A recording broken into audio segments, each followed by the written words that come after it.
देख रहे हो तुसीं इस वक्त तुहाडे नाल तुहाडा अपना दोस्त हरदीप सिंह भोगल। हुण तक की सब तो इंतजार की जाने वाली घड़ी का समा लगता नज़दीक आउंदा जा रहा है, क्योंकि बेअदबी मामले नूं लंबा समा बीत गया पर इंसाफ लगातार लंबित हुंदा आ रहा सी। ते हुण एक वड्डी खबर सामने आई है। बेअदबी मामले के संबंध दे विच सिद्ध तौर पर परमार वाली टीम जिहड़ी सीगी SIT सीगी उस दे वल्लों हुण इकरारनामे कबूलनामे सीधे तौर पर आपां कह सकते हैं डेरा प्रेमी जिन्हां ते लगातार इल्जाम लगते आ रहे सी उन्हां दे कबूलनामे पेश किए गए हैं कि उन्होंने किस तरीके दे नाल इस पूरी घटना नूं अंजाम दिता ते सीधे तौर पर कारण दस्सिया कि डेरा मुखी की तौहीन की गई, उहदे लॉकटां की तौहीन की गई, जिस तो बाद सीधे तौर पर बदले की भावना दे नाल बेअदबी की पूरी घटना नूं अंजाम दिता गया। तो इस वेले की वड्डी खबर इस वक्त रोजाना स्पोक्समैन के माध्यम राही दस रहे हैं कि बेअदबी मामले दे विच इकरारनामे कबूलनामे सीधे तौर पर पेश किए गए हैं डेरा प्रेमियों के, जिन्हां दे वल्लों सीधे तौर पर इस घटना नूं अंजाम दिता गया। तो लगातार असीं कोशिश करांगे कि अज इस मसले ते, क्योंकि वड्डा सवाल यह पैदा हो रहा पिछले लंबे समय तो बेअदबी मामलों के विच किते ना किते बादल परिवार जिहड़ा घिरदा नज़र आ रहा सी। ते कोशिश करांगे कि आखिरकार ये जिहड़े मौके के हालात बन रहे हैं इन्हां नूं किवें देखिया जाए। इस वक्त साडे नाल भुपिंदर सिंह गोरा फोन लाइन पर जुड़े ने, गलबात करते हैं। गोरा जी, जिहड़ी नवीं अपडेट हुई है इस मामले दे विच इसनूं किस नज़रिए नाल देखदे हो तुसीं?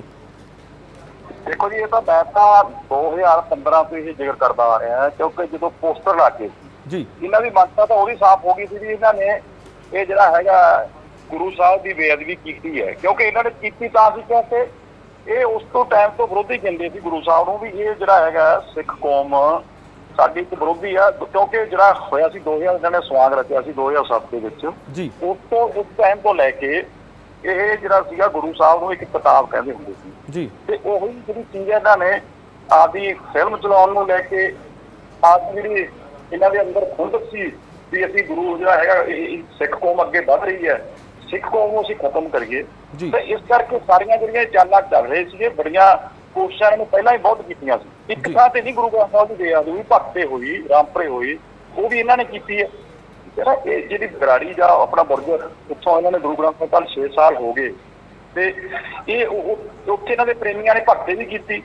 ये सारा कुछ राम रहीम के कहण ते हुंदा सी। मैं गोरा जी, इत्थे बड़ी अहम चीज़ यह है क्योंकि हुण समझना पवेगा कि सियासत किधर नूं जा रही है, क्योंकि इस मौके ते जिस तरीके नाल सीधे तौर पर इकरारनामे कबूलनामे पेश कर दिते गए हैं कि इन्हां लोकां दे वल्लों बेअदबी की घटना नूं अंजाम दिता गया, तो असीं की मान लीए लंबे समय तो तुसीं भी इल्जाम लगाउंदे आ रहे हो, बहुत सारियां सियासी धिरां इल्जाम लगाउंदियां आ रही कि बादल परिवार जिम्मेवार है इस पूरी घटना नूं ते उसनूं सुरखरू करने की कोशिश हो रही है इस वेले? बिल्कुल नहीं, देखो पता बिल्कुल ये गल नहीं, देखो ये जोड़िया जा रहा है ये जरा ना बार बार ये 3 FIR अलग-अलग है। देखो एक जिहड़े शहीद होए परिवार उन्हां दी है, एक जिहड़े उत्थे इंजर्ड होए सी जिन्हां दे गोलियां लगियां सी वो है, एक कोटकपूरे वाला हो गया, एक बगराड़ी वाला हो गया, एक बुद्ध जवार सिंह वाला हो गया जी। ये तिन्नां नूं जो मिक्सअप कर दिंदे हैं ये जिहड़ियां कुछ राजनीतिक पार्टियां जान के मिक्सअप करके देखो जो गुरु ग्रंथ साहिब की चोरी किया वो डेरा प्रेमियों ने किया, राम रहीम के कहण ते किया, वो चीज़ एक अलग FIR है।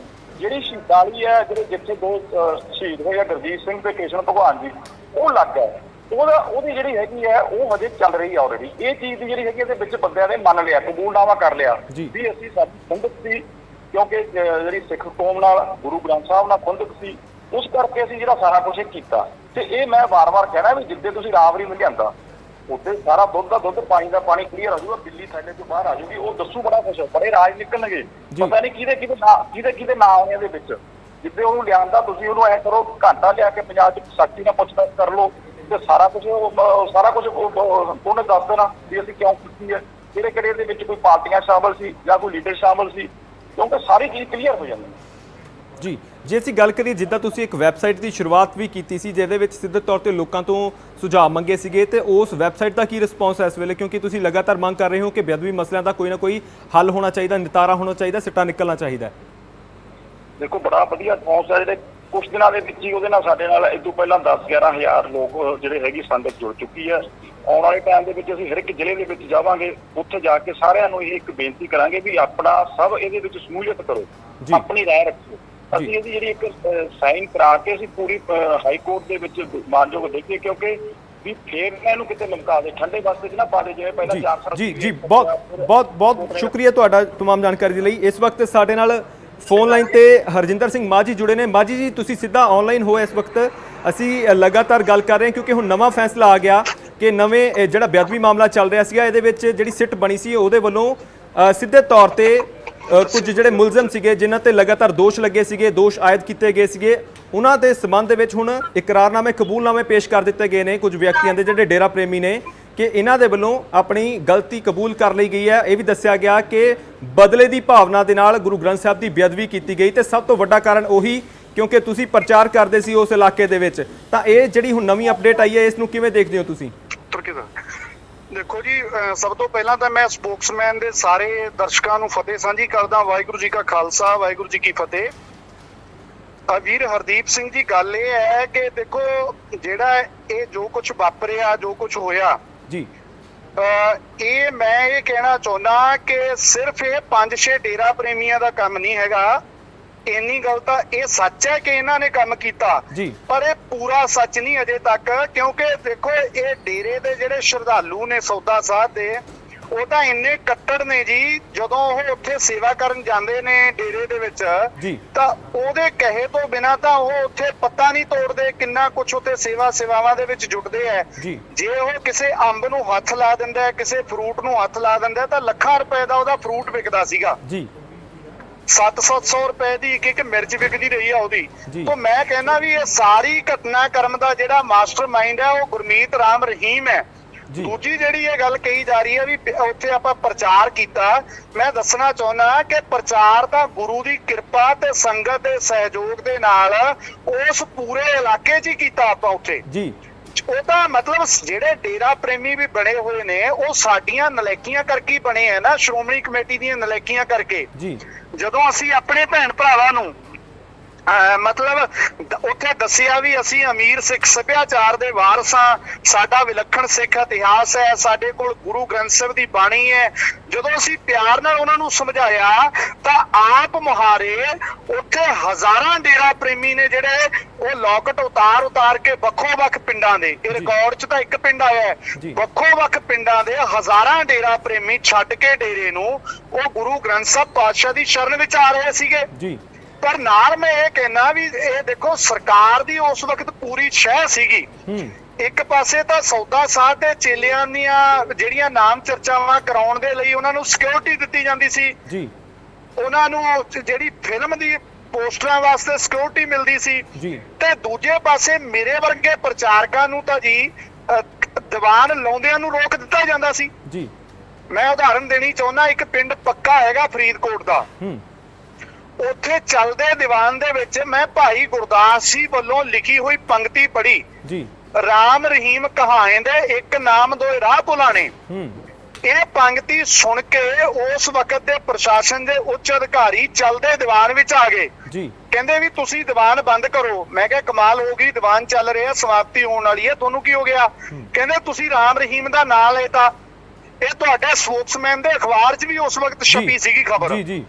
ਮਤਲਬ ਤੁਸੀਂ ਦੇਖੋ ਵੀ ਅਸੀਂ ਜੇ ਭਾਈ ਗੁਰਦਾਸ ਜੀ ਦੀਆਂ 12 ਪੜ੍ਹਨੀਆਂ ਨੇ ਜਾਂ ਗੁਰੂ ਗ੍ਰੰਥ ਸਾਹਿਬ ਦੀ ਬਾਣੀ ਪੜ੍ਹਨੀ ਹੈ, ਜੇ ਕਿਤੇ ਉੱਥੇ ਰਾਮ ਰਹੀਮ ਲਫ਼ਜ਼ ਆ ਗਿਆ, ਕੀ ਉਹ ਇਹੋ ਜਿਹੇ ਬਲਾਤਕਾਰੀ, ਲੋਕਾਂ ਨੂੰ ਨਿਪੁੰਸਕ ਕਰਨ ਵਾਲੇ, ਸ਼ੋਸ਼ਣ ਕਰਨ ਵਾਲੇ ਇਹੋ ਜਿਹੇ ਲੁਟੇਰੇ ਦਾ ਨਾਂ ਆ ਗਿਆ ਜੀ ਉੱਥੇ? ਹਰਜਿੰਦਰ ਜੀ ਕਿਵੇਂ ਸਮਝਦੇ ਹੋ? ਕਿਉਂਕਿ ਅਸੀਂ ਬਾਰ-ਬਾਰ ਉਹ ਗੱਲ ਕਰ ਰਹੇ ਹਾਂ ਕਿ ਤੁਸੀਂ ਉਸ ਵੇਲੇ ਉਸ ਇਲਾਕੇ 'ਚ ਪ੍ਰਚਾਰ ਕਰ ਰਹੇ ਸੀ, ਤੁਹਾਡੇ ਪ੍ਰਚਾਰ ਦਾ ਅਸਰ ਸੀਗਾ ਕਿ ਰਾਮ ਰਹੀਮ ਦੇ ਲੋਕਟ ਲਾ ਕੇ ਸੁੱਟਣੇ ਸ਼ੁਰੂ ਕਰ ਦਿੱਤੇ ਸੀਗੇ ਉਹਦੇ ਜਿਹੜੇ ਉਸ ਵੇਲੇ ਪੈਰੋਕਾਰ ਸੀਗੇ ਜਾਂ ਸ਼ਰਧਾਲੂ ਸੀਗੇ। ਤਾਂ ਹੁਣ ਉਹੀ ਗੱਲ ਸਾਹਮਣੇ ਆ ਰਹੀ ਹੈ ਕਿ ਡੇਰਾ ਪ੍ਰੇਮੀ ਜਿਹੜੇ ਹੁਣ ਆਪਣਾ ਕਬੂਲਨਾਮਾ ਪੇਸ਼ ਜਿਹੜਾ ਹੋਇਆ ਸਿੱਧੇ ਤੌਰ ਤੇ ਸਿੱਟ ਦੇ ਵੱਲੋਂ ਜਿਹੜੇ ਉਹਨਾਂ ਨੇ ਸਬੂਤ ਪੇਸ਼ ਕੀਤੇ ਨੇ, ਉਹਦੇ ਵਿੱਚ ਸਾਫ਼ ਤੌਰ ਤੇ ਇਹੀ ਕਿਹਾ ਗਿਆ ਕਿ ਸਾਡੇ ਗੁਰੂ ਦੀ ਤੋਹੀਨ ਕੀਤੀ ਗਈ, ਉਸ ਦਾ ਬਦਲਾ ਲੈਣ ਦੇ ਲਈ ਹੀ ਅਸੀਂ ਗੁਰੂ ਗ੍ਰੰਥ ਸਾਹਿਬ ਨੂੰ ਚੁੱਕਿਆ, ਉਸ ਦੇ ਜਿਹੜੀ ਅੰਗ ਸੀਗੇ ਉਹਨਾਂ ਨੂੰ ਪਾੜਿਆ, ਉਹਨਾਂ ਦੀ ਬੇਅਦਬੀ ਕੀਤੀ ਅਤੇ ਬਾਅਦ ਵਿੱਚ ਗਲੀਆਂ ਦੇ ਵਿੱਚ ਖਿਲਾਰਿਆ। ਪੋਸਟਰ ਲਾਉਣ ਵਾਲੇ ਵੀ ਇਹੀ ਵਿਅਕਤੀ ਸੀ।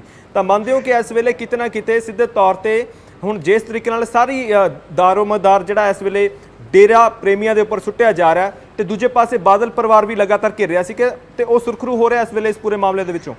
ਮੈਂ ਇਹ ਕਹਿਣਾ ਚਾਹੁੰਦਾ ਜੀ, ਜਿਹੜੀ ਡੇਰਿਆਂ ਦੀ ਇਹ ਹਿੰਮਤ ਪੈ ਗਈ, ਉਹਨਾਂ ਨੇ ਸਾਡੇ ਗੁਰੂ ਗ੍ਰੰਥ ਸਾਹਿਬ ਜਿਹੜੇ ਪ੍ਰਾਣੀ ਮਾਤਰ ਦੇ ਸਾਂਝੇ ਨੇ ਉਹਨਾਂ ਦੇ ਅੰਕ ਖਿਲਾਰਨ ਦੀ ਜਿਹੜੀ ਹਿੰਮਤ ਪਈ ਹੈ, ਉਹਦਾ ਪਿਛੋਕੜ ਕੀ ਹੈ? 2007 ਦੇ ਵਿੱਚ ਸਲਾਬਤਪੁਰ ਡੇਰੇ ਜਿਹੜਾ ਜਾਮੇ ਇੰਸਾ ਪਿਲਾਇਆ ਜੀ, ਉਹ ਜਿਹੜਾ 295 ਏ ਵਰਗੀਆਂ ਧਾਰਾਵਾਂ ਲੱਗੀਆਂ 2012 ਦੀ ਵਿਧਾਨ ਸਭਾ ਚੋਣਾਂ ਤੋਂ 5 ਦਿਨ ਪਹਿਲਾਂ ਜਨਵਰੀ 2012 ਦੇ ਵਿੱਚ ਉਹ ਕੈਂਸਲੇਸ਼ਨ ਰਿਪੋਰਟ ਪੇਸ਼ ਕੀਤੀ ਗਈ ਜੀ। ਉਹ ਸਾਰਾ ਕੁਝ ਬਾਦਲ ਕਿਆਂ ਨੇ ਇਹਨੂੰ ਪੂਰੀ ਸ਼ਹਿ ਦਿੱਤੀ ਹੋਈ ਸੀ ਜੀ। ਪੂਰੀ ਸ਼ਹਿ ਦਿੱਤੀ ਸੀ, ਇਸੇ ਕਰਕੇ ਇਹਨਾਂ ਦੇ ਹੌਸਲੇ ਪੈ ਗਏ। ਜੇ 2000 ਤੁਸੀਂ ਦੇਖੋ ਇਹ ਸਾਡੇ ਸਿੱਖ ਸਮਾਜ ਲਈ ਕਿੰਨੀ ਸ਼ਰਮਨਾਕ ਗੱਲ ਹੈ ਕਿ ਅੱਜ ਸੌਦਾ ਸਾਧ 2 ਸਾਧਵੀਆਂ ਨੇ ਸੀਮਿਤ ਸਾਧਨ ਹੁੰਦਿਆਂ ਉਹਨੂੰ ਜੇਲ੍ਹ 'ਚ ਪਹੁੰਚਾਤਾ। ਛਤਰਪਤੀ ਜੀ ਦੇ ਪਰਿਵਾਰ ਨੇ ਉਹਨੂੰ ਜੇਲ੍ਹ 'ਚ ਪਹੁੰਚਾਤਾ, ਪਰ 2007 ਵਾਲੇ ਮਸਲੇ ਤੇ ਅਸੀਂ ਅਜੇ ਤੱਕ ਸੌਦਾ ਸਾਧ ਦਾ ਕੁਝ ਨਹੀਂ ਵਿਗਾੜ ਸਕੇ। ਉਹ ਬਾਦਲਾਂ ਨੇ ਸਾਨੂੰ ਬਿਨਾਂ ਕੇਸ ਲੜਿਆਂ ਸਾਨੂੰ ਹਰਾਤਾ ਕੌਮ ਨੂੰ ਜੀ। ਤਾਂ ਮਤਲਬ ਉਹ ਹੱਲਾਸ਼ੇਰੀ ਸੀਗੀ ਜਿਹੜੀ, ਉਸੇ ਕਰਕੇ ਹੌਸਲੇ ਵੱਧ ਗਏ। ਜੇ 2007 ਚ ਇਹਨੂੰ ਟੰਗਿਆ ਹੁੰਦਾ ਤੇ ਦੂਜੇ ਪਾਸੇ ਇਹ ਮਤਲਬ ਜਿਹੜੇ ਦੀਵਾਨ ਲਾਉਣ ਵਾਲੇ, ਮੈਂ ਤੁਹਾਨੂੰ ਅੱਜ ਫਿਰ ਦੱਸਣਾ ਚਾਹੁੰਦਾ ਵੀ ਦੇਖੋ ਕਿਸੇ SHO ਦਾ ਕੋਈ ਆਪਣਾ ਏਰੀਆ ਹੁੰਦਾ ਪੱਕਾ ਵੀ ਉਹਦਾ ਠੇਕਾ ਲਿਆ ਹੁੰਦਾ ਏਰੀਏ ਦਾ। ਜਦੋਂ ਮੈਂ ਮਚਾਕੀ ਪਿੰਡ ਦੇ ਵਿੱਚ ਦੀਵਾਨ ਲਾਇਆ ਤਾਂ ਬਾਦਲ ਕਿਆਂ ਦੀ ਹਕੂਮਤ ਮੌਕੇ SHO ਨੇ ਕਿਹਾ ਸਾਡੇ ਇਲਾਕੇ 'ਚ ਤੂੰ ਵੜ ਕੇ ਦਿਖਾਈ। ਤਾਂ ਮਤਲਬ ਇਹੋ ਜਿਹੀਆਂ ਧਮਕੀਆਂ ਪ੍ਰਸ਼ਾਸਨ ਵੱਲੋਂ ਦਿੱਤੀਆਂ ਜਾਂਦੀਆਂ ਸੀ। ਤੇ ਜੇ ਅਸੀਂ ਸ਼ਾਂਤਮਈ 2015 ਦੇ ਵਿੱਚ ਰੋਸ ਜਤਾਇਆ, ਉੱਥੇ ਸਾਡੇ ਤੇ ਕਹਿਰ ਢਾਇਆ। ਸਾਡੇ ਘਰੇ ਪੁਲਿਸ ਨੇ ਛਾਪੇ ਮਾਰੇ ਬਾਦਲ ਕਿਆਂ ਦੀ ਨੇ। ਕੀ ਗੁਨਾਹ ਕੀਤਾ ਜੀ? ਅਸੀਂ ਕੋਈ ਡਾਕਾ ਮਾਰਿਆ, ਕੋਈ ਬਲਾਤਕਾਰ ਕੀਤਾ, ਕੀ ਕੀਤਾ ਸੀ? ਅਸੀਂ ਨਸ਼ਾ ਵੇਚਦੇ ਸੀਗੇ? ਸਾਡੇ ਘਰੇ ਉੱਥੇ ਕੋਰਟ ਟੱਪ ਕੇ ਪੁਲਿਸ ਵਾਲੇ ਆਏ ਤੇ ਸਾਡੇ ਪਰਿਵਾਰਕ ਮੈਂਬਰਾਂ ਨੇ ਕਿਹਾ ਵੀ ਭਾਈ ਉਹ ਤਾਂ ਇੱਥੇ ਹੈ ਨਹੀਂ, ਅੱਜ ਘਰੇ ਨਹੀਂ। ਤਾਂ ਮੇਰੇ ਫਾਦਰ ਸਾਹਿਬ ਜਿਨ੍ਹਾਂ ਨੂੰ ਕਾਲੇ ਪੀਲੀਏ ਦੀ ਪ੍ਰੋਬਲਮ ਸੀ, ਬਿਨਾਂ ਕਿਸੇ ਕਾਰਨ ਤੋਂ ਬਾਦਲ ਕਿਆਂ ਦੀ ਹਕੂਮਤ ਮੌਕੇ ਉਹਨਾਂ ਨੂੰ 751 ਪਾਈ। ਤੇ ਮੈਨੂੰ ਦੱਸੋ ਅੱਜ ਤੱਕ 751 ਦੇ ਵਿੱਚ ਕਿਸੇ ਨੂੰ ਜੇਲ੍ਹ ਹੋਈ ਆ ਜੀ? 751 ਦੇ ਵਿੱਚ ਮੇਰੇ ਫਾਦਰ ਸਾਹਿਬ ਸਰਦਾਰ ਛੱਜੂ ਸਿੰਘ ਨੂੰ ਜੇਲ੍ਹ ਦੇ ਵਿੱਚ ਭੇਜਿਆ ਇਹਨਾਂ ਨੇ। ਪਰ ਜਦੋਂ ਉੱਥੇ ਮਤਲਬ ਬਿਨਾਂ ਮਤਲਬ ਸਾਨੂੰ ਟੌਰਚਰ ਕੀਤਾ, ਤਸ਼ੱਦਦ ਕੀਤਾ, ਕਹਿਰ ਢਾਇਆ, ਸਾਡੀ ਤਬੀਅਤ ਨੂੰ ਤਕਲੀਫ ਦਿੱਤੀ, ਲਗਾਤਾਰ ਦਿੱਤੀ ਤੇ ਨਿਤ ਇਸ ਤਰ੍ਹਾਂ ਦੇ ਪੰਗੇ ਖੜੇ ਕੀਤੇ ਇਹਨਾਂ ਨੇ। ਦੂਜੇ ਪਾਸੇ ਸੌਦਾ ਸਾਧ ਦੇ ਚੇਲਿਆਂ ਦੀ ਪੂਰੀ ਪੁਸਤ ਪਨਾਹੀ ਕੀਤੀ, ਇੱਥੋਂ ਤੱਕ ਕਿ ਜਿਹੜੇ ਸੌਦਾ ਸਾਧ ਦੇ ਡੇਰਾ ਪ੍ਰੇਮੀ ਜਤਿੰਦਰ ਵੀਰ ਜਿੰਮੀ ਤੇ ਕੁਲਦੀਪ ਪ੍ਰੇਮੀ ਨੇ, ਜਿਨ੍ਹਾਂ ਨੇ ਗੁਰੂ ਗ੍ਰੰਥ ਸਾਹਿਬ ਦੀ ਬੇਅਦਬੀ ਦੇ ਦੋਸ਼ਾਂ ਦਾ ਸਾਹਮਣਾ ਕਰ ਰਹੇ ਨੇ, ਉਹਨਾਂ ਡੇਰਾ ਪ੍ਰੇਮੀਆਂ ਨੂੰ ਵੀ ਸ਼੍ਰੋਮਣੀ ਗੁਰਦੁਆਰਾ ਪ੍ਰਬੰਧਕ ਕਮੇਟੀ ਜਿੱਥੇ ਬਾਦਲ ਕੇ ਕਾਬਜ਼ ਨੇ, ਉਹਨਾਂ ਨੇ ਭਗਤਾ ਭਾਈਕਾ ਦੇ ਵਿੱਚ ਆਪਣੀਆਂ ਕਿਤਾਬਾਂ ਆਪਣੀਆਂ ਦੁਕਾਨਾਂ ਕਿਰਾਏ ਤੇ ਦਿੱਤੀਆਂ ਹੋਈਆਂ ਸੀਗੀਆਂ ਜੀ। ਹਰਜਿੰਦਰ ਜੀ, ਜਿਹੜਾ ਮਹਿੰਦਰਪਾਲ ਬਿੱਟੂ ਹੈਗਾ ਉਹਦੇ ਬਾਰੇ ਤੁਹਾਨੂੰ ਕੋਈ ਜਾਣਕਾਰੀ ਹੈ ਕੀ? ਨਹੀਂ, ਮੈਂ ਇਹਨਾਂ ਨੂੰ ਬਾਈ ਫੇਸ ਜਾਂ ਬਾਈ ਨੇ ਮੈਂ ਇਹਨਾਂ ਨੂੰ ਨਹੀਂ ਉਸ ਤਰ੍ਹਾਂ ਜੋ ਕੁਝ ਤੁਹਾਨੂੰ ਤੁਸੀਂ ਪੜ੍ਹਿਆ ਮੀਡੀਆ 'ਚ ਉਸੇ ਤਰ੍ਹਾਂ ਮੈਂ ਪੜ੍ਹਿਆ ਜੀ। ਪਰ ਇਹ ਜ਼ਰੂਰ ਹੈ ਵੀ ਜਿਹੜੇ ਇਹ ਕਤਲ ਹੋਏ ਨੇ ਇਹ ਵੀ ਬਹੁਤ ਵੱਡੇ ਪੱਧਰ ਤੇ ਚਰਚਾ ਹੈਗੀ ਆ ਕਿ ਕਿਸ ਤਰ੍ਹਾਂ ਮਤਲਬ ਜਿਹੜੇ ਇਹਨਾਂ ਕੋਲੇ ਹੋਰ ਪੁਆਇੰਟ ਇੱਥੋਂ ਨਿਕਲਣੇ ਸੀਗੇ, ਤਾਰਾਂ ਉੱਪਰ ਤੱਕ ਜਾਣੀਆਂ ਸੀਗੀਆਂ ਜੀ। ਤੇ ਦੂਜਾ ਜਿਹੜਾ ਗੁਰਦੇਵ ਪ੍ਰੇਮੀ ਦਾ ਕਤਲ ਹੋਇਆ ਬੁਰਜ ਜਵਾਹਰ ਸਿੰਘ ਵਾਲੇ, ਇੱਕ ਇੰਪੋਰਟੈਂਟ ਗੱਲ ਹੋਰ ਤੁਹਾਡੇ ਧਿਆਨ 'ਚ ਲਿਆਉਣੀ ਚਾਹੁੰਦਾ ਕਿ ਤੁਸੀਂ ਵੇਖੋ ਜੇ ਬੁਰਜ ਜਵਾਹਰ ਸਿੰਘ ਵਾਲੇ ਗੁਰਦੇਵ ਪ੍ਰੇਮੀ ਦਾ ਕਤਲ ਹੋਇਆ, ਉਹਦੀ ਵਾਈਫ ਨੂੰ ਤਾਂ ਪੰਜਾਬ ਪੁਲਿਸ ਦੇ ਵਿੱਚ ਨੌਕਰੀ ਮਿਲ ਗਈ, ਉਸ ਪਰਿਵਾਰ ਨੂੰ ਪੈਸਾ ਵੀ ਮਿਲ ਗਿਆ ਜੀ। ਪਰ ਸਾਡੇ ਉੱਥੇ ਬੇਕਸੂਰ ਕੁੱਟੇ, ਉੱਥੋਂ ਦਾ ਗ੍ਰੰਥੀ ਸਿੰਘ ਹੈ ਗੋਰਾ ਸਿੰਘ, ਗੋਰਾ ਸਿੰਘ ਦੇ ਉੱਤੇ ਇੰਨਾ ਕਹਿਰ ਢਾਇਆ, ਉਹਦੀ ਵਾਈਫ ਦੇ ਉੱਤੇ ਇੰਨਾ ਤਸ਼ੱਦਦ ਕੀਤਾ ਕਿ ਉਸ ਭੈਣ ਦੀ ਬੱਚੇਦਾਨੀ ਨੂੰ ਵੀ ਪ੍ਰੋਬਲਮ ਆ ਗਈ ਜੀ। ਉਸ ਵਕਤ ਉੱਥੇ ਸੁਨੀਲ ਜਾਖੜ ਆ ਪਿਛਲੇ ਸਮਿਆਂ 'ਚ 2018 ਦੇ ਵਿੱਚ 5 ਸਤੰਬਰ ਨੂੰ ਸੁਨੀਲ ਜਾਖੜ, ਨਵਜੋਤ ਸਿੱਧੂ, ਸੁੱਖੀ ਰੰਧਾਵਾ, ਸਾਧੂ ਸਿੰਘ ਧਰਮਸੋਤ ਹੋਰੀ, ਇਹ ਕਈ ਆਪਣਾ ਕੁਸ਼ਲਦੀਪ ਕਿੱਕੀ ਢਿੱਲੋਂ, ਇਹ ਉੱਥੇ ਗਏ ਤੇ ਗੋਰਾ ਸਿੰਘ ਗ੍ਰੰਥੀ ਨੂੰ ਉਹ ਸਾਰੀ ਵਾਰਦਾਤ ਸੁਣੀ, ਕਹਿੰਦੇ 5 ਲੱਖ ਰੁਪਈਆ ਅਸੀਂ ਸਹਾਇਤਾ ਵੀ ਕਰਾਂਗੇ ਜੀ। ਪਰ ਮੁੜ ਕੇ ਅਜੇ ਤੱਕ ਉੱਥੇ ਜਾ ਕੇ ਕੋਈ ਮਦਦ ਨਹੀਂ, ਕੋਈ ਕੁਛ ਨਹੀਂ। ਮਤਲਬ ਇੱਥੇ ਹਾਲ ਆ ਪੰਜਾਬ ਦੇ ਵਿੱਚ, ਭਾਰਤ ਦੇ ਬਾਕੀ ਹਿੱਸਿਆਂ ਦੀ ਗੱਲ ਛੱਡੋ ਕਿ ਸਿੱਖਾਂ ਦੀ ਤਾਂ ਪਸ਼ੂਆਂ ਨਾਲ ਜਿੰਨੀ ਵੀ ਕਦਰ ਨਹੀਂ ਹੈ। ਜਿਹਨੂੰ ਜੀ ਕਰਦਾ ਫੜ ਕੇ ਕੁੱਟ ਤੇ ਕਿਸੇ ਦੀ ਬੱਚੇਦਾਨੀ ਦਾ ਨੁਕਸਾਨ ਕਰਤਾ, ਕੋਈ ਪ੍ਰੋਬਲਮ ਨਹੀਂ। ਪਹਿਲਾਂ ਸਾਡੇ ਰੁਪਿੰਦਰ ਜਸਵਿੰਦਰ ਬੇਕਸੂਰ ਕੁੱਟ ਤੇ ਫੜ ਕੇ ਕੁੱਟ ਤੇ, ਅਜੇ ਤੱਕ ਵੀ ਆ ਤੁਹਾਡੇ ਤੋਂ ਪਹਿਲਾਂ ਇੱਕ ਚੈਨਲ ਦੇ ਉੱਤੇ ਡਿਬੇਟ ਦੇ ਵਿੱਚ ਚਰਨਜੀਤ ਸਿੰਘ ਬਰਾੜ ਮੈਨੂੰ ਕਹਿੰਦਾ ਸੀ ਕਿ ਤੁਸੀਂ ਰੁਪਿੰਦਰ ਜਸਵਿੰਦਰ ਨੂੰ ਕਹਿ ਦਿਓ ਟੈਸਟ ਕਰਵਾ ਲੈਣ। ਮੈਂ ਕਿਹਾ ਇਹਦਾ ਮਤਲਬ ਅਜੇ ਤੱਕ ਵੀ ਤੁਹਾਨੂੰ ਜਿਹੜੇ ਇਹ ਸੌਦਾ ਸਾਧ, ਮੈਂ ਜਵਾਬ ਦਿੱਤਾ ਵੀ ਸੌਦਾ ਸਾਧ ਦੇ ਚੇਲਿਆਂ ਦਾ ਹੇਜ ਅਜੇ ਤੱਕ ਤੁਹਾਨੂੰ ਆ ਰਿਹਾ ਤੇ ਹੁਣ ਤਾਂ SIT ਵੀ ਕਹਿ ਰਹੀ ਹੈ ਦੋਸ਼ੀ ਇਹ ਨੇ। ਤੁਸੀਂ ਫਿਰ ਸਾਡੇ ਬੇਕਸੂਰ ਸਿੱਖ ਨੌਜਵਾਨਾਂ ਨੂੰ ਫਸਾਉਣਾ ਚਾਹੁੰਦੇ ਹੋ ਔਰ ਇਤਿਹਾਸ ਦੇ ਵਿੱਚ ਇੱਕ ਏਡਾ ਵੱਡਾ ਧੱਬਾ ਲੱਗ ਜੂਗਾ ਕਿ ਸਿੱਖ ਆਪ ਹੀ ਬੇਅਦਬੀ ਕਰਦੇ ਨੇ, ਆਪ ਹੀ ਰੌਲਾ ਪਾਉਂਦੇ ਨੇ। ਬਹੁਤ ਬਹੁਤ ਸ਼ੁਕਰੀਆ ਜੀ, ਤੁਸੀਂ तमाम ਜਾਣਕਾਰੀ ਸਾਂਝੀ ਕੀਤੀ ਹਰਜਿੰਦਰ ਜੀ। ਤੇ ਇਸ ਵੇਲੇ ਕਾਫੀ ਮਾਮਲਾ ਗੰਭੀਰ ਹੈ, ਕਿਉਂਕਿ ਜਿਸ ਹਾਲਾਤਾਂ ਦੇ ਵਿੱਚ ਸਾਰਾ ਕੁਝ ਹੋ ਵਾਪਰ ਰਿਹਾ ਹੈ ਤਾਂ ਬਹੁਤ ਸਾਰੇ ਸਵਾਲ ਪੈਦਾ ਹੋ ਜਾਂਦੇ ਨੇ। ਅਸੀਂ ਕੋਸ਼ਿਸ਼ ਕਰਾਂਗੇ ਕਿ ਉਸ ਪਰਿਵਾਰ ਦੇ ਜੀ ਜਿਹੜੇ ਨੇ ਉਹਨਾਂ ਦੇ ਨਾਲ ਵੀ ਰਾਬਤਾ ਕਰਨ ਦੀ ਕੋਸ਼ਿਸ਼ ਕਰੀਏ, ਕਿਉਂਕਿ ਪੂਰੇ ਬੇਅਦਬੀ ਮਾਮਲੇ ਦੀ ਜਦੋਂ ਗੱਲ ਕਰਦੇ ਹਾਂ ਤਾਂ 2 ਸਿੰਘਾਂ ਦੀ ਸ਼ਹਾਦਤ ਵੀ ਹੋਈ ਸੀ ਉਸ ਗੋਲੀकांड ਦੇ ਦੌਰਾਨ, ਜਿਹੜਾ ਬੇਅਦਬੀ ਦੇ ਬਾਅਦ ਇਨਸਾਫ ਦੇ ਲਈ ਲਗਾਤਾਰ ਲਗਾਇਆ ਜਾ ਰਿਹਾ ਸੀ। ਤਾਂ ਇਸ ਵਕਤ ਅਸੀਂ ਕੋਸ਼ਿਸ਼ ਕਰ ਰਹੇ ਹਾਂ ਕਿ ਤੁਹਾਨੂੰ ਦੱਸਦੇ ਚੱਲੀਏ ਕਿ ਘਟਨਾਵਾਂ ਦਾ ਜ਼ਿਕਰ ਜਿਹੜਾ ਹੋ ਰਿਹਾ ਕਿਸ ਤਰੀਕੇ ਨਾਲ ਹੋ ਰਿਹਾ, ਜਿਹੜੇ ਸਬੂਤ ਪੇਸ਼ ਕੀਤੇ ਗਏ ਨੇ, ਜਿਹੜਾ ਇੱਕ ਸਿੱਧੇ ਤੌਰ ਤੇ ਆਪਾਂ ਕਹਿ ਲਈਏ ਵੀ ਉਹ ਦੋਸ਼ੀ ਜਿਹੜੇ ਜਿਨ੍ਹਾਂ ਨੇ ਆਪਣੇ ਵੱਲੋਂ ਇਹ ਕਬੂਲ ਕੀਤਾ ਹੈਗਾ, ਉਹਨਾਂ ਦੇ ਵਿੱਚ ਜੇ ਨਾਮਾਂ ਦਾ ਜ਼ਿਕਰ ਕਰਨਾ ਹੋਵੇ ਤਾਂ ਸੁਖਜਿੰਦਰ ਸਿੰਘ ਦਾ ਨਾਮ ਸ਼ਾਮਿਲ ਹੈ ਇਸ ਪੂਰੀ ਘਟਨਾ ਦੇ ਵਿੱਚ, ਸ਼ਕਤੀ ਸਿੰਘ ਹੈਗਾ ਉਸ ਦਾ ਨਾਮ ਸ਼ਾਮਿਲ ਹੈ, ਰਣਜੀਤ ਸਿੰਘ ਉਸ ਦਾ ਨਾਮ ਸ਼ਾਮਿਲ ਹੈ, ਬਲਜੀਤ ਸਿੰਘ ਉਸ ਦਾ ਨਾਮ ਸ਼ਾਮਿਲ ਹੈ, ਨਿਸ਼ਾਨ ਸਿੰਘ ਉਸ ਦਾ ਨਾਮ ਸ਼ਾਮਿਲ ਹੈ, ਪ੍ਰਦੀਪ ਸਿੰਘ ਉਸ ਦਾ ਨਾਮ ਸ਼ਾਮਿਲ ਹੈ ਤੇ ਮਹਿੰਦਰਪਾਲ ਬਿੱਟੂ ਉਰਫ ਜਿਹਨੂੰ ਆਪਾਂ ਲਗਾਤਾਰ ਪਿਛਲੇ ਦਿਨਾਂ ਦੇ ਵਿੱਚ ਜਿਹੜਾ ਨਾਮ ਵਾਰ-ਵਾਰ ਸੁਣਦੇ ਆ ਰਹੇ ਹਾਂ। ਤਾਂ ਇਹ ਉਹ ਸਾਰੇ ਵਿਅਕਤੀ ਸੀ ਜਿਨ੍ਹਾਂ ਨੇ ਪੂਰਾ ਪਲਾਨ ਕੀਤਾ, ਸਾਫ਼ ਤੌਰ ਤੇ ਮੰਨਿਆ ਕਿ ਬਦਲੇ ਦੀ ਭਾਵਨਾ ਦੇ ਨਾਲ ਇਸ ਘਟਨਾ ਨੂੰ ਅੰਜਾਮ ਦਿੱਤਾ ਗਿਆ ਸੀ ਤੇ ਨਾਲ ਦੀ ਨਾਲ ਇਹ ਵੀ ਕਿਹਾ ਕਿ ਕਿਸ ਤਰੀਕੇ ਨਾਲ ਪਹਿਲਾਂ ਪੋਸਟਰ ਲਗਾਇਆ ਗਿਆ, ਉਸ ਤੋਂ ਬਾਅਦ ਕਿਸ ਤਰੀਕੇ ਨਾਲ ਗੁਰੂ ਗ੍ਰੰਥ ਸਾਹਿਬ ਨੂੰ ਚੋਰੀ ਕੀਤਾ ਗਿਆ, ਫਿਰ ਉਸ ਦੇ ਕਿੰਨੇ ਅੰਗ ਪਾੜ ਕੇ ਉਸ ਦੀ ਬੇਅਦਬੀ ਕਰਕੇ ਸੜਕ ਤੇ ਖਿਲਾਰੇ ਗਏ, ਤਾਂ ਕਿਸ ਤਰੀਕੇ ਨਾਲ ਬਾਕੀ ਹਿੱਸਾ ਕਿੱਥੇ ਰੱਖਿਆ ਗਿਆ, ਤਾਂ तमाम ਜਾਣਕਾਰੀ ਜਿਹੜੀ ਹੈ ਉਹ ਨਸ਼ਰ ਕੀਤੀ ਗਈ ਹੈ। ਬਹੁਤ ਅਹਿਮ ਮੌਕੇ ਤੇ ਇਹ ਚੀਜ਼ਾਂ ਸਾਹਮਣੇ ਆ ਰਹੀਆਂ ਨੇ, ਕਿਉਂਕਿ ਜਿਸ ਤਰੀਕੇ ਨਾਲ ਅਸੀਂ ਪਿਛਲੇ ਦਿਨਾਂ ਦੇ ਵਿੱਚ ਦੇਖਦੇ ਆ ਰਹੇ ਸੀ ਕਿ 2022 ਦੀਆਂ ਚੋਣਾਂ ਨਜ਼ਦੀਕ ਆ ਰਹੀਆਂ ਨੇ, ਤਾਂ ਉਸ ਤਰੀਕੇ ਦੇ ਨਾਲ ਮਾਹੌਲ ਸਿਰਜਣ ਦੀਆਂ ਕੋਸ਼ਿਸ਼ਾਂ ਲਗਾਤਾਰਤਾ ਦੇ ਵਿੱਚ ਚੱਲ ਰਹੀਆਂ ਨੇ। ਤਾਂ ਬੜੀ ਹੈਰਾਨੀ ਦੀ ਗੱਲ ਹੈ ਕਿ ਜਿਸ ਤਰੀਕੇ ਨਾਲ ਪਿਛਲੇ ਲੰਮੇ ਸਮੇਂ ਤੋਂ ਕੁਝ ਪਰਿਵਾਰ ਜਿਹੜੇ ਸਿਆਸੀ ਪਰਿਵਾਰ ਨੇ ਉਹਨਾਂ ਤੇ ਇਲਜ਼ਾਮ ਲੱਗਦੇ ਆ ਰਹੇ ਸੀ ਕਿ ਉਹਨਾਂ ਦੇ ਵੱਲੋਂ ਇਸ ਘਟਨਾ ਨੂੰ ਪੁਸ਼ਤਪਨਾਹੀ ਕੀਤੀ ਜਾਂਦੀ ਰਹੀ ਹੈ, ਕਿਤੇ ਨਾ ਕਿਤੇ ਇਨਸਾਫ ਨਹੀਂ ਦਿੱਤਾ ਗਿਆ, ਤਾਂ ਉਸ ਨੂੰ ਲੈ ਕੇ ਲਗਾਤਾਰ ਸਵਾਲ ਬਣੇ ਹੋਏ ਸੀਗੇ। ਤਾਂ ਇਸ ਵਕਤ ਹੁਣ ਜਿਹੜੀ ਇਹ SIT ਦੇ ਵੱਲੋਂ ਵੱਡਾ ਫੈਸਲਾ ਸੁਣਾਇਆ ਗਿਆ, ਇਸ ਨੇ ਬਹੁਤ ਵੱਡੇ ਸਵਾਲ ਵੀ ਖੜੇ ਕੀਤੇ ਨੇ, ਪਰ ਨਾਲ ਦੀ ਨਾਲ ਇੱਕ ਆਸ ਵੀ ਵੱਜੀ ਹੈ ਕਿ ਜੇ ਦੂਜੇ ਪਾਸੇ ਨੂੰ ਤਾਰਾਂ ਜੁੜ ਰਹੀਆਂ ਨੇ ਤਾਂ ਉਸ ਦਾ ਕੋਈ ਨਾ ਕੋਈ ਹੱਲ ਜਿਹੜਾ ਕੀਤਾ ਜਾਣਾ ਚਾਹੀਦਾ। ਇਸ ਵਕਤ ਸੁਖਰਾਜ ਸਿੰਘ ਸਾਡੇ ਨਾਲ ਫੋਨ ਲਾਈਨ ਤੇ ਜੁੜ ਚੁੱਕੇ ਨੇ। ਸੁਖਰਾਜ, ਨਵਾਂ ਫੈਸਲਾ, ਇੱਕ ਨਵੀਂ ਗੱਲ ਸਾਹਮਣੇ ਆਈ ਹੈ ਬੇਅਦਬੀ ਮਾਮਲੇ ਦੇ ਵਿੱਚ ਕਿ ਜਿਸ ਤਰੀਕੇ ਦੇ ਨਾਲ ਬੇਅਦਬੀ ਦੀ ਘਟਨਾ ਨੂੰ ਅੰਜਾਮ ਦਿੱਤਾ ਗਿਆ ਉਸ ਦੇ ਪਿੱਛੇ ਸਿੱਧੇ ਤੌਰ ਤੇ ਬਦਲੇ ਦੀ ਭਾਵਨਾ ਸੀ। ਪੁਲਿਸ ਦੀ ਜਿਹੜੀ ਸਿੱਟ ਬਣੀ ਸੀਗੀ ਉਹਦੇ ਵੱਲੋਂ ਸਿੱਧੇ ਤੌਰ ਤੇ ਇਕਰਾਰਨਾਮੇ ਪੇਸ਼ ਕੀਤੇ ਗਏ ਨੇ, ਕਬੂਲਨਾਮੇ ਪੇਸ਼ ਕੀਤੇ ਗਏ ਨੇ ਉਹਨਾਂ ਸਾਰੇ ਡੇਰਾ ਪ੍ਰੇਮੀਆਂ ਦੇ ਜਿਨ੍ਹਾਂ ਨੇ ਇਸ ਘਟਨਾ ਨੂੰ ਅੰਜਾਮ ਦਿੱਤਾ ਸੀ। ਤੇ ਉਹਦੇ ਵਿੱਚ ਸਾਫ਼ ਤੌਰ ਤੇ ਲਿਖਿਆ ਗਿਆ ਕਿ ਸਾਡੇ ਗੁਰੂ ਦੀ ਸਾਰੇ ਇਸ਼ਟ ਦੀ ਜਾਣੀ ਕਿ ਡੇਰਾ ਰਾਮ ਰਹੀਮ ਜਿਹਨੂੰ ਉਹ ਮੰਨਦੇ ਨੇ ਗੁਰੂ, ਤਾਂ ਉਸ ਦੀ ਬੇਅਦਬੀ ਹੋਈ ਹੈ ਤੇ ਇਸੇ ਕਰਕੇ ਅਸੀਂ ਉਸ ਦੇ ਬਦਲੇ ਦੇ ਵਿੱਚ ਬਦਲੇ ਦੀ ਭਾਵਨਾ ਦੇ ਨਾਲ ਗੁਰੂ ਗ੍ਰੰਥ ਸਾਹਿਬ ਦੀ ਬੇਅਦਬੀ ਕੀਤੀ ਹੈ। ਸੁਖਰਾਜ, ਕਿਵੇਂ ਦੇਖਦੇ ਹੋ ਇਸ ਚੀਜ਼ ਨੂੰ ਤੁਸੀਂ? ਬਾਈ ਜੀ, ਪਹਿਲੀ ਗੱਲ ਤਾਂ ਆਪਾਂ ਇਹ ਗੱਲ ਜਿਹੜੀ ਜਿੱਥੇ ਅੱਜ ਜਾਂਚ ਗਈ ਆ, ਤਕਰੀਬਨ 2015, 16 ਜਾਂ 17 ਦੀ ਸਰਕਾਰ ਜਦੋਂ ਹੋਂਦ ਚ ਆਉਂਦੀ ਹੈ ਨਾ, ਇਹ ਉਹਨਾਂ ਦੀ ਉਦੋਂ ਜਾਣੀ ਚਾਹੀਦੀ ਸੀਗੀ ਜੀ। ਬਹੁਤ ਲੇਟ ਆ, ਜੇ ਉਹ ਅੱਜ ਲੱਗਿਆ ਤੇ ਬਹੁਤ ਲੇਟ ਇਹਨਾਂ ਦੀ ਇਨਵੈਸਟੀਗੇਸ਼ਨ ਚੱਲ ਰਹੀ ਹੈ ਤੇ ਬਹੁਤ ਜ਼ਿਆਦਾ ਜਿਹੜਾ ਲੋਕਾਂ ਨੂੰ ਇਸ ਪਰੇਸ਼ਾਨੀ ਦਾ ਸਾਹਮਣਾ ਕਰਨਾ ਪਿਆ ਜੀ।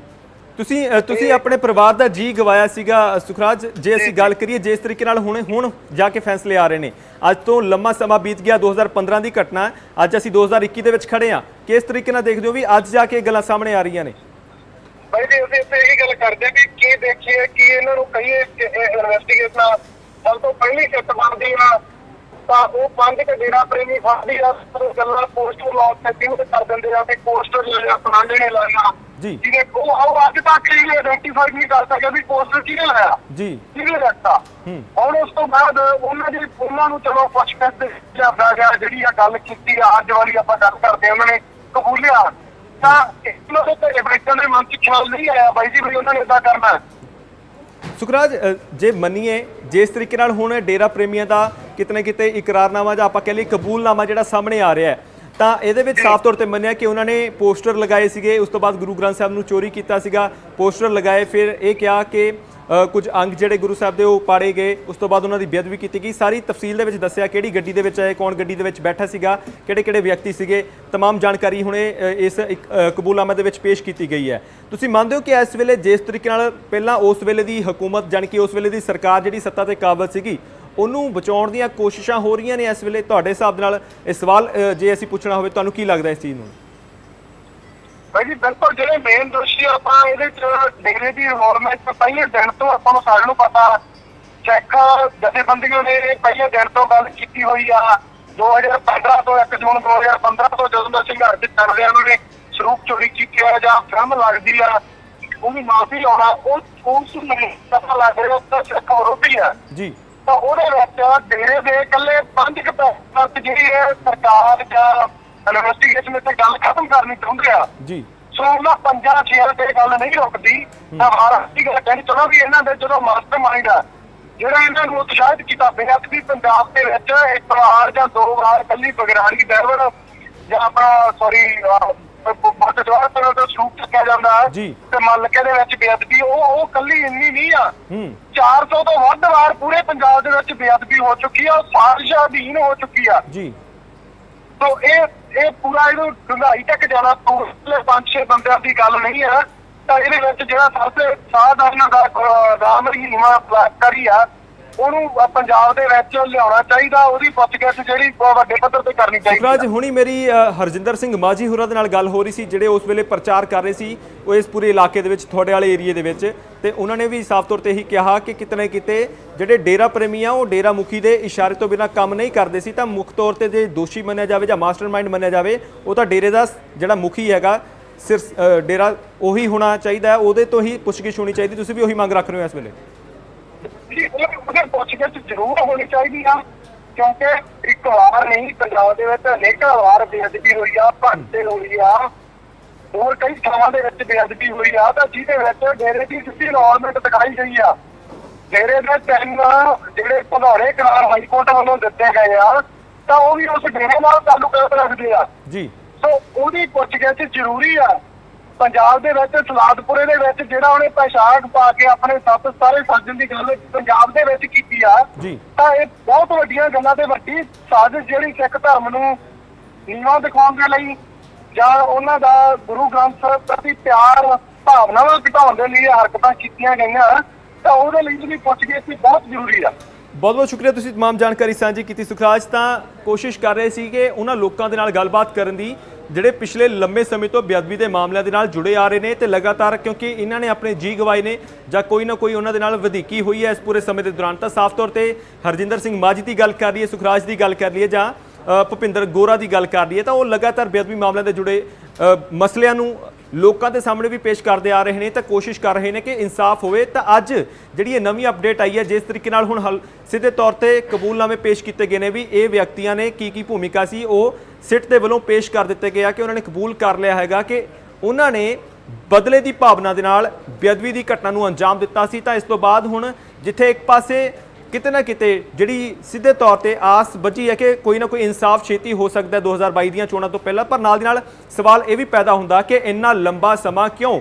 ਜੇ ਪਰਿਵਾਰ ਪਹਿਲੇ ਦਿਨ ਤੋਂ ਕਹਿ ਰਹੇ ਸੀ ਕਿ ਡੇਰਾ ਸਿਰਸਾ ਤੋਂ ਸਿੱਧੇ ਤੌਰ ਤੇ ਪੁੱਛਗਿੱਛ ਕੀਤੀ ਜਾਣੀ ਚਾਹੀਦੀ ਹੈ, ਉਹਦੇ ਮੁਖੀ ਤੋਂ ਪੁੱਛਗਿੱਛ ਕੀਤੀ ਜਾਣੀ ਚਾਹੀਦੀ ਹੈ, ਜਿਹੜੀ ਹਾਲੇ ਤੱਕ ਨਹੀਂ ਕੀਤੀ ਗਈ, ਤਾਂ ਉਸ ਦੇ ਪਿੱਛੇ ਵੱਡੇ ਸਵਾਲ ਨੇ ਕਿ ਆਖਿਰਕਾਰ ਉਸ ਵਿਅਕਤੀ ਤੋਂ ਪੁੱਛਗਿੱਛ ਕਿਉਂ ਨਹੀਂ ਕੀਤੀ ਗਈ ਜਿਹੜਾ ਵੱਡੇ ਇਲਜ਼ਾਮਾਂ ਦੇ ਤਹਿਤ ਤੇ ਵੱਡੇ ਦੋਸ਼ਾਂ ਦੇ ਤਹਿਤ ਜਿਹੜੇ ਕਿ ਦੋਸ਼ ਤੈਅ ਵੀ ਹੋ ਚੁੱਕੇ ਨੇ ਉਹਨਾਂ ਦੇ ਅਧੀਨ ਹਲੇ ਤੱਕ ਜੇਲ੍ਹ ਦੇ ਵਿੱਚ ਹੈਗਾ, ਤਾਂ ਉਸ ਤੋਂ ਪੁੱਛਗਿੱਛ ਕਿਉਂ ਨਹੀਂ ਕੀਤੀ ਗਈ? ਤਾਂ ਵੱਡੇ ਸਵਾਲ ਹੈ। ਸਭ ਤੋਂ ਵੱਡੀ ਗੱਲ ਇਸ ਵੇਲੇ ਇਹ ਵੀ ਨਾਲ ਦੀ ਨਾਲ ਪੈਦਾ ਹੁੰਦੀ ਹੈ ਕਿ ਲਗਾਤਾਰ ਇਲਜ਼ਾਮ ਲੱਗਦੇ ਆ ਰਹੇ ਸੀ ਬਾਦਲ ਪਰਿਵਾਰ ਤੇ ਕਿ ਬਾਦਲ ਪਰਿਵਾਰ ਦੀ ਪੁਸ਼ਟ ਪਨਾਈ ਦੇ ਹੇਠ ਹੀ ਇਹ ਸਾਰਾ ਕੁਝ ਹੋਇਆ ਵਾਪਰਿਆ।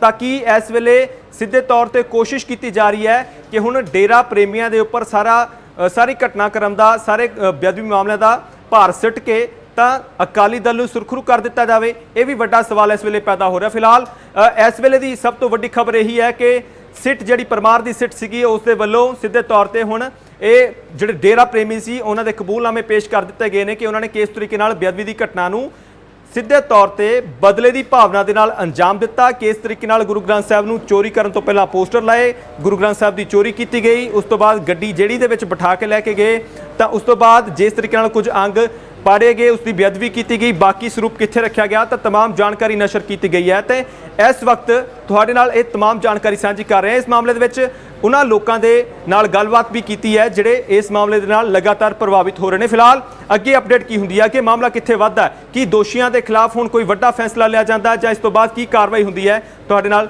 ਜਾਣਕਾਰੀ ਸਾਂਝੀ ਕਰਦੇ ਰਹਾਂਗੇ।